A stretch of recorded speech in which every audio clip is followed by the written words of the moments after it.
prazer estar com vocês para mais um programa Psicopapo, aqui na Rádio FJR e ao vivo também no Facebook, nas mídias aí do Desenvolvendo Personalidade e também do Psicopapo. Uma boa tarde para o meu amigo Thiago, que está aqui ao meu lado. Boa tarde, Pablo. Aqui quem fala é o Thiago Caltabiano, sou psicólogo clínico, junto com meu amigo aqui, parceiro de trabalho, o psicólogo Pablo Cordeiro. Estamos mais uma vez juntos aqui na segunda-feira, às 17 horas, na Rádio Online FJR, com um tema muito interessante, um tema muito falado hoje em dia, né? Exatamente, e que é de muita curiosidade de todos saber o quanto essa questão que nós vamos falar hoje, ela impacta ou não na vida da gente, né? E então, Thiago, meu querido, revela para nós o tema. Qual é a frase do dia para desenvolver a personalidade? Ó, eu não precisava nem... Tá bom aí, produção? Opa, tá meio ruim aí o negócio. Mais pra cá? Isso. Se você saber aí, o Thiago tá arrumando o microfone, o pessoal da rádio. Quem tá no Facebook tá vendo aí. Bom, é uma frase que eu não precisava nem colar aqui na nossa pauta. Ah, já decorou. É uma frase que eu acho que, se não a maior, ela está muito próxima de ser uma das maiores demandas que eu recebo em consultório. Uma das maiores demandas nacionais e mundiais, não é? A gente está falando sobre a maior vilã aí dos relacionamentos, a maior vilã da paz, uma das maiores dos vilões... Ah, meu Deus, engasguei. Opa. Os vilões em relação a sono, né? Muitas pessoas têm insônia por causa disso. Rapaz, tô ficando curioso. Tô ficando curioso, tô ficando ansioso, você não fala. Ansiedade. Então a frase para estar tá ansioso, né? Tá ansioso, você fala ansiedade. Então a frase para desenvolver a personalidade de hoje é: o que você deve saber sobre a ansiedade? Muito bem, é incrível o tema, mais uma vez, aí espero que possa ser bem esclarecedor e fique bem atento, viu? Fique bem atento porque, sem dúvida nenhuma, vocês vão poder tirar as dúvidas, se identificar com questões e, sobretudo, ver possibilidades para uma melhor qualidade de vida, né, Thiago? É verdade. Vocês sabiam que a gente estava falando, acho que há um mês atrás, sobre a depressão. Sim. E a depressão, ela tem um prognóstico aí da Organização Mundial de Saúde de que o número, acho que, não sei, passou, acho que quantos milhões mesmo, Pablo? Eu acho que era 320 milhões. 320 milhões de pessoas com depressão. E esse número, o segundo lugar, quase pegando o primeiro lugar aí, é nada mais, nada menos que a ansiedade. A gente costuma dizer que a ansiedade e a depressão, elas são parceiras, elas andam de mãozinhas dadas. Por quê? Porque o estado de humor, ele pode se transformar num estado ansioso, que pode virar uma depressão também, pode virar um estado deprimido. São muito similares. Então, eu acho importante falar para o nosso público aqui, para as pessoas que estão ouvindo, o que é essa ansiedade no caso. A ansiedade, gente, ela está muito ligada ao medo, não é? Por que o medo? É um medo desproporcional que você tem em detrimento de alguma situação, em detrimento de algo que vai acontecer, ou aquela questão até social, não é? Vou fazer alguma coisa, vou falar com alguém, eu já fico ansioso. Por quê? Porque a ansiedade, ela está muito ligada a uma maneira específica de você conseguir fazer uma validação do que está acontecendo naquele momento. Então, se você faz uma avaliação desproporcional, você vê como, por exemplo, uma possibilidade de chegar perto de alguém, conhecer uma pessoa nova, ou vamos pensar até numa entrevista de emprego, você já tem pensamentos de que, por exemplo, nossa, mas vai dar tudo errado, o entrevistador não vai achar minhas competências interessantes. Aí o que acontece? Esses pensamentos, eles mudam o seu humor. Mudam o seu humor, deixam você ansioso, e, consequentemente, o seu comportamento ele muda também. Agora, é importante a gente voltar um pouco lá no tempo para falar por que existe a ansiedade. Né? A ansiedade ela é um gatilho mental que ela é importante para você sobreviver. Às vezes uma pessoa chega para mim e fala assim: nossa, eu não quero mais ser ansioso. Mas se a gente no tratamento tira toda a sua ansiedade, a gente tira a sua vontade de viver. A gente tira a sua vontade de fazer as coisas, o ânimo que você tem para poder acordar de manhã, respirar e ir para suas atividades. Então a ideia não é tirar a sua ansiedade toda, a ideia é tirar a ansiedade patológica, a ansiedade que prejudica você. Então, vou explicar rapidamente para vocês aí de onde que veio a ansiedade. Se você voltar aí alguns 1000 anos atrás, aquele homem de Neandertal, homem primata, ele tinha apenas dois tipos de medos e duas coisas específicas para combater.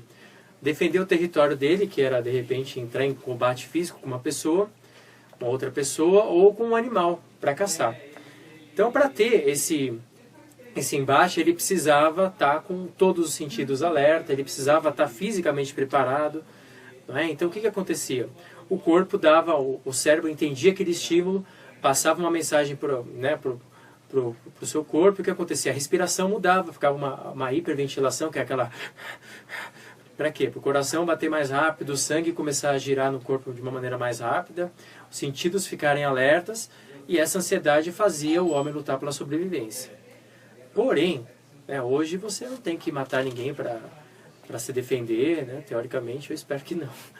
Você não tem que matar um animal para comer, você só vai no restaurante e come, ou vai no mercado e come. Então, assim, algumas pessoas elas entendem que algumas tarefas que ela tem que fazer durante o dia, ela faz uma significância daquilo como se fosse algo, ela sente emocionalmente como se aquilo estivesse fazendo uma inferência direta à sobrevivência dela.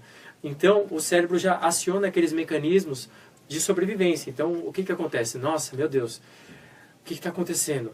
A pessoa começa a passar mal. Por quê? Porque ela começa a pensar emocionalmente. Então, é importante você avaliar e você saber por que você fica ansioso. Muitas vezes você fica ansioso porque você está tendo uma interpretação disfuncional do que acontece. Isso acontece com todo mundo, né? Em algum momento é importante você lembrar que em algum momento você fica ansioso, né? Quem nunca? E é muito importante a gente ter isso em mente, de que a ansiedade é um dispositivo, é um sentimento e uma função necessária para a nossa sobrevivência, como o Thiago explicava, né? Então, não dá para se ver livre, né, da ansiedade. Muito pelo contrário, a ansiedade ela pode ser uma parceira bem útil, porque a ansiedade também, de certa maneira, olha o cebolinha, olha o cebolinha.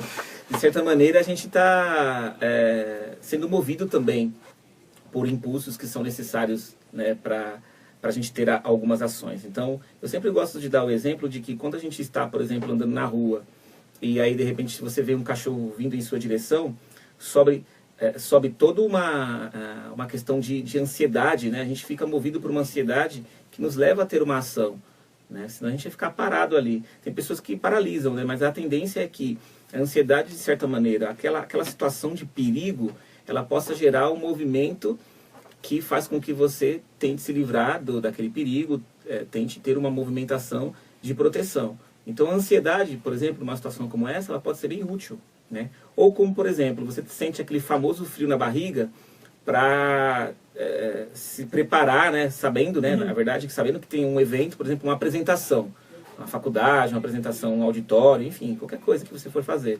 De repente sobe aquele frio na barriga, você fala, nossa, é terrível. Ele é ruim de certa maneira, mas também é ele que faz com que você tenha consciência que é importante ir preparado para a palestra, para aquela sua apresentação. Então a ansiedade, ela tem também esses mecanismos que são muito interessantes e importantes. Sem ela a gente ia penar muito, né? Não dá para viver sem ela. Você sabe que você estava falando do cachorro? Eu estava me lembrando uma vez, quando eu era criança, eu tava na rua, né? E veio um cachorro.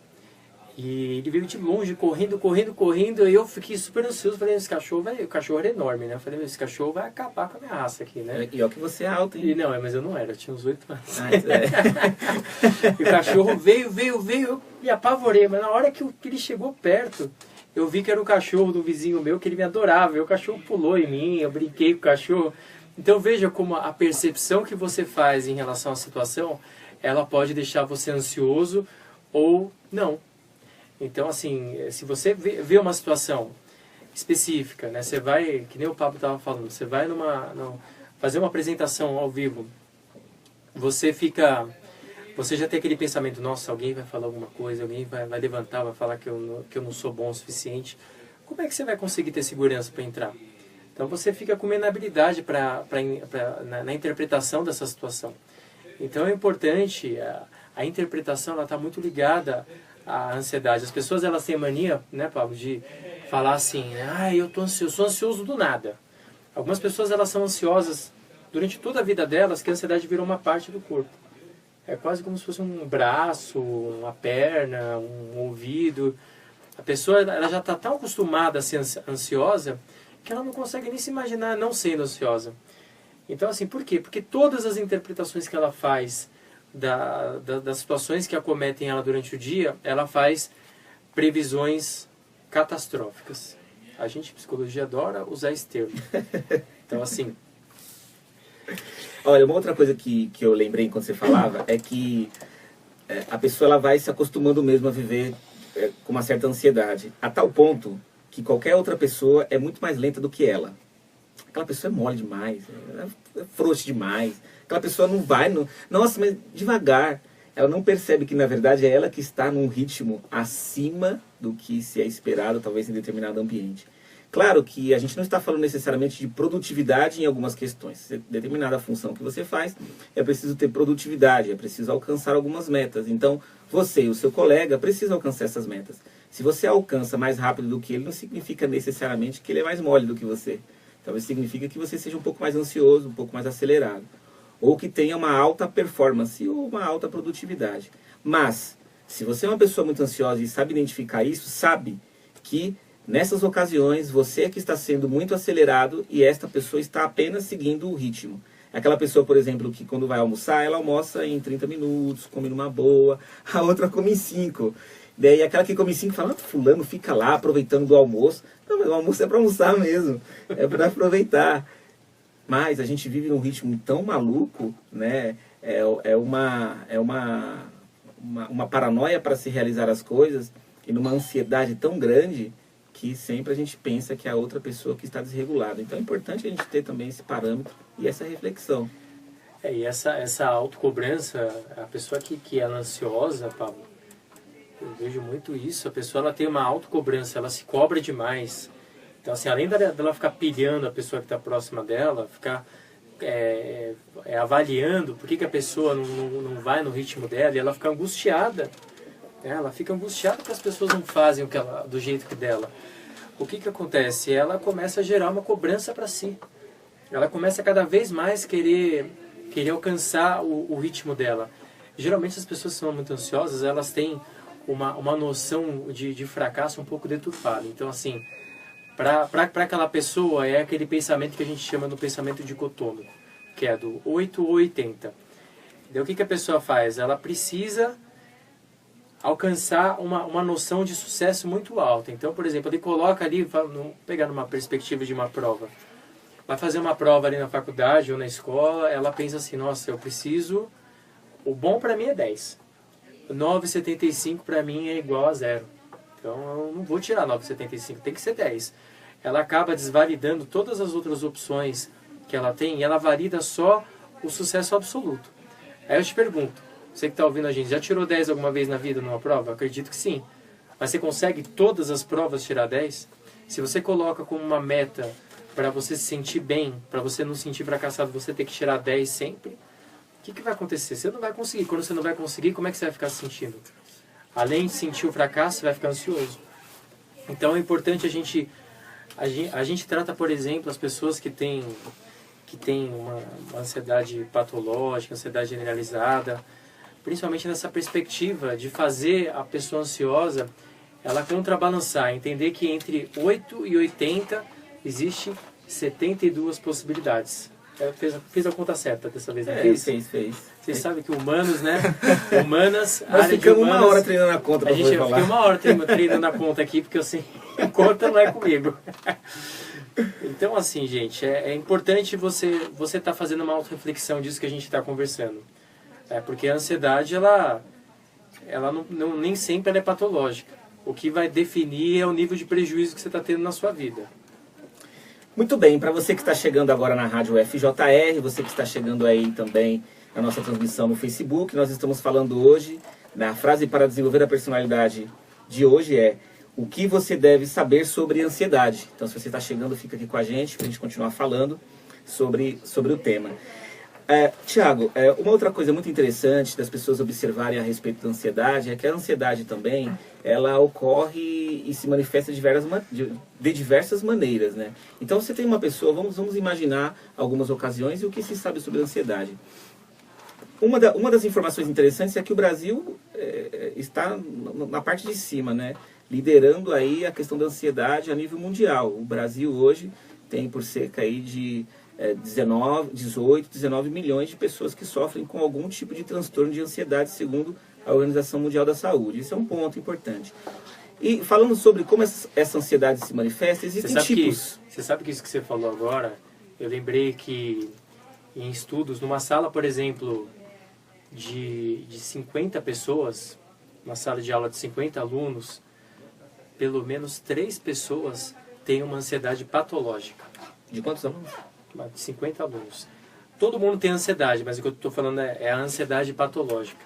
3 pessoas é um número específico, né? E vamos falar um pouco sobre como essa ansiedade se manifesta, né? Uma coisa importante, então, é saber que a ansiedade ela pode ser de uma maneira mais geral, né? Então, uma pessoa pode ser ansiosa 24 horas do dia.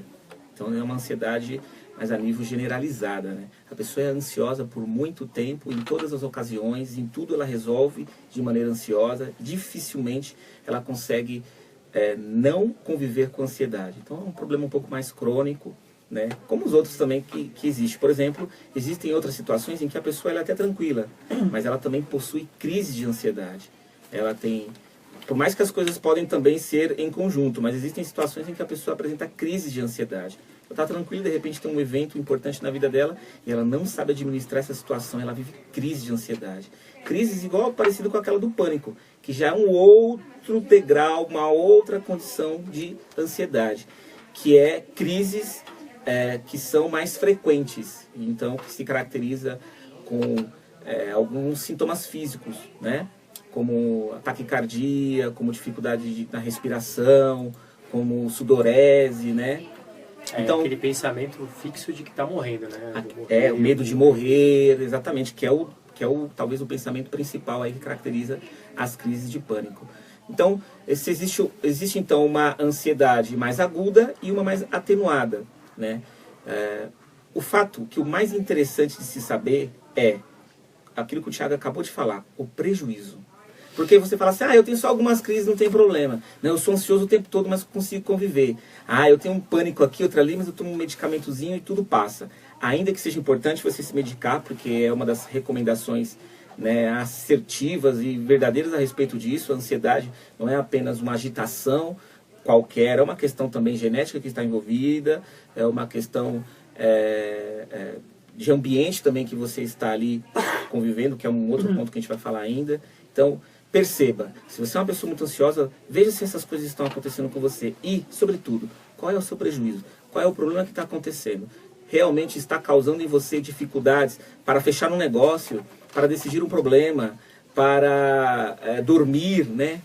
Para conviver com as pessoas, tem aquela ansiedade, não consegue terminar a tarefa, se envolve um monte de tarefa, não consegue terminar, tem um monte de problema. E olha, sabe, uma vez eu ouvi de uma dentista alguma coisa assim, quando a gente está com dor de dente, às vezes a gente vê um incômodo e a gente vai se acostumando com aquilo. Quando a gente vai e cuida do dente e a dor passa, aí a gente pensa, caramba, como é bom não ter dor de dente, né? Então, de repente, você tem uma ansiedade problemática ou você está se identificando com tudo que a gente está falando. De repente, quando você começa a cuidar, dependendo do caso, com medicação ou apenas com a psicoterapia ou em conjunto os dois, você começa a tratar e você fala, nossa, como é bom saber administrar a ansiedade. E é maravilhoso mesmo, né? Bom. Pois é. Aí as pessoas perguntam, mas como que psicólogo consegue ajudar na ansiedade? Bom, a psicoterapia ela tem valiosos instrumentos para ajudar a pessoa que tem uma ansiedade patológica. Então a primeira coisa que você tem que fazer é procurar ajuda se você acha que a sua ansiedade está te trazendo prejuízo. Bom, a gente trabalha alguns aspectos, né, Pablo? A gente trabalha, por exemplo, a respiração. Lembra que eu falei no começo da hiperventilação que acontece? Então, assim, na psicoterapia, a gente ensina o paciente a respirar, a fazer a respiração diafragmática. E como isso é importante, né, Thiago? A respiração não só na ansiedade, mas nos ataques de pânico, a respiração é primordial para você conseguir um restabelecimento físico, para a gente poder fazer um restabelecimento cognitivo. Então, assim, porque a ansiedade, além de aspectos físicos, ela traz, né, a disfunção, os pensamentos desadaptativos que fazem a pessoa ter a ansiedade. Então, para ela conseguir fazer as flexibilizações, usar as ferramentas, identificar os erros de pensamento, como, por exemplo, o pensamento catastrófico, o pensamento de que as pessoas estão subjugando ela, o pensamento do 8 ou 80, os pensamentos extremamente extremistas foram ótimos, né? Os pensamentos extremistas, engessados, né? Aquele pensamento, nossa, todo mundo tá prestando atenção em mim, meu Deus, o que eu vou fazer agora? Então, a terapia, principalmente a TCC, a terapia cognitivo-comportamental, ela auxilia o paciente nesses âmbitos. Eu falo TCC porque eu sou psicólogo cognitivo-comportamental. Então, a linha que eu atendo e a linha que eu estudo e me aprofundo mais é essa. Todas as linhas da psicologia, elas têm uma característica específica de compreender o ser humano e entender o desenvolvimento humano. Eu falo da linha que eu conheço e da linha que eu compreendo, mas todas as linhas têm aí o seu valor e podem ajudar muito as pessoas. Mas o que é importante, independente da linha, é você procurar ajuda. Se você vê que isso tá sendo seu calcanhar de Aquiles, não está dando, está te incomodando, está tendo prejuízo no trabalho, não consegue falar com as pessoas, não consegue ser assertivo, opa, então deixa eu repensar as minhas ações, deixa eu repensar as minhas estratégias. Que nem o Pablo falou aqui, tá com uma dor de dente, você não vai lá no dentista ver o que é? Então não tá ruim para você comer, não tá ruim para você falar, não tá ruim para você tomar água? Então por que não? Por que não ter esse cuidado com a sua mente? A verdade é que são incontáveis as ferramentas que a psicologia possui, né? Como o Thiago comentou, existem algumas que ele se aprofunda, que eu me aprofundo, enfim, mas são incontáveis as ferramentas. E se a gente pode falar de uma ferramenta que ela é universal para qualquer tipo de ciência, né, e sobretudo as ciências humanas, é se conhecer. É conhecer como funciona todo o mecanismo de ansiedade, é saber como é que você fica quando está ansioso. Existem até protocolos, né, Thiago, para se observar isso, em que você anota, né, e tem toda uma estruturação na psicologia. Mas quando não for o caso, enquanto você não vai procurar uma ajuda mais especializada, pense em como você pode mapear, organizar a maneira como você vive com a ansiedade, a maneira como você está se organizando com ela e, sobretudo, quais são os prejuízos que você tem tido, né? Porque quando você avaliar dessa forma, você também vai poder verificar a emergência que você vai ter na ajuda. Então, mesmo que você não procure uma ajuda nesse momento mais especializada, procure se conhecer. E existem várias maneiras de se conhecer, né? Várias coisas que você pode fazer para você se conhecer. Eu acho bem interessante, uma vez eu estava lendo um material e uma pessoa dizia nesse material que grandes ideias ou grandes resoluções da vida dela, ela conseguiu ter quando estava caminhando, simplesmente caminhando. E a atividade física atividade física, super claro, recomendável, porque está ligada à atividade física. Esgota também essa energia parada aí da pessoa, né? Essa angústia que ela tem perante a necessidade que ela tem de resolver as coisas tudo para ontem. Então a atividade física ajuda a fazer essa liberação aí, né? Inclusive a ansiedade, juntamente com o estresse, ele acaba liberando no seu corpo substâncias que são tóxicas e faz com que você cada vez mais crie prejuízo, né, para si mesmo. O que acontece com o exercício físico? O inverso. Você libera na sua corrente sanguínea substâncias que ajudam você a se tranquilizar. É por isso que, né, e que ajuda a gente a ter todo um funcionamento psicológico importante. O Thiago falou o tempo altíssimo, todo mundo ouviu, não foi? Não, o tempo tá ainda. Foi engraçado agora, Thiago. Bom, gente, ó. Muito bem, tem uma pergunta pra quem acho que não dá tempo, tem 20 segundos. Não, nós temos mais 2 minutinhos, pode ser, Kaique, mais 2 minutinhos? Rapidão, vamos lá. Tá. Tem que pedir tempo. O Alcides, do Capão Redondo, tem muita dificuldade quando eu preciso falar em público ou fazer alguma apresentação. Abandonei vários trabalhos em decorrência disso. Comecei tratamento médico, mas não sinto muita diferença. Apenas fico mais devagar. Como que a terapia poderia me ajudar? O Alcides, é importante você já deu o passo mais importante, que é procurar ajuda. Você já procurou ajuda, então é aquilo, né? É uma pergunta bem típica de quando a pessoa está ansiosa e quer um resultado rápido. Alcides, você tem uma maneira de pensar que já está por uma vida inteira, né? Pelo que você está me falando aí, eu não te conheço, uma vida inteira já atuando pela ansiedade. Então você tem que ter calma, tem que ter tranquilidade para esperar o tratamento acontecer. A terapia pode te ajudar a você reestruturar os seus pensamentos, ajudar você a ter uma percepção mais específica sobre a realidade que está te acometendo. Então, assim, você vai conseguir compreender o que é uma impressão da ansiedade e o que é uma impressão racional. Você vai conseguir racionalizar maneiras emocionais de você interpretar as demandas que estão se apresentando para você. Então, ótimo, você começou o tratamento médico, começar o tratamento psicoterápico, eu acredito que vai te ajudar. Eu acho que você não tem nada a perder tentando. Muito bem, então nós queremos agradecer a todos os ouvintes da Rádio FJR, vocês que nos acompanham no Facebook, vocês também que vão assistir esse vídeo depois. Obrigado pela sua audiência, obrigado pela sua atenção. E lembre-se, meu amigo, que o seu desenvolvimento é o seu maior recurso. Muito obrigado, uma boa noite a todos, até segunda. Abraço.